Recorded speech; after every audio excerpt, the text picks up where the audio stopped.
IT વિભાગ ગઈકાલે બપોરે માત્ર જે અમારી સબજેક્ટ જે એસએફટી ફાઇલિંગ એવરી યર થાય છે એનું અવેરનેસ કેમ્પેન કરવા માટે આવ્યા હતા કે કઈ રીતે એસએફટી ફાઇલિંગ કરવાનું થાય અને ક્યાં ક્યાં ક્વેરી હોય તો એને કરેક્ટ કરવાનું થાય એના માટે અવેરનેસ કેમ્પેન હતું. ડેટા એમને છેલ્લા 4 વર્ષના ડેટા લીધા છે કે કોઈ એસએફટી ફાઇલિંગમાં કોઈ મિસમેચ થતું હોય એ રિગાર્ડિંગ.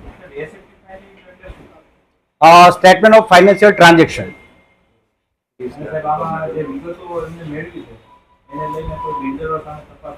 ના એવું એ પોઈન્ટ ઓફ વ્યૂથી કોઈ જરા એવું કશું નથી. આ જસ્ટ અવેરનેસ કેમ્પેન હતું કે એસએફટી ફાઇલિંગ કઈ રીતે કરવાનું હોય અને એમાં મિનિમમ મિસ્ટેક ક્રિએટ થાય મિનિમમ એ બાબતનું એમનું અવેરનેસ કેમ્પેન હતું. આવતી ગઈકાલે જે આવે એ તો પર્ટિક્યુલર અમારા ઝોન 5 પૂરતી હતી. નાના મવાને બધા વિસ્તાર આવે છે. એસએફટી ફાઇલિંગ એવરી યર થાય છે. Every year. લગભગ 2 વાગે જેવા આવ્યા હતા ઇન્કમટેક્સ ડિપાર્ટમેન્ટમાંથી તો લગભગ રાત્રે 11:30 જેવું હતું. 11:30 જેવું ટાઈમ થયો હતો. Thank you.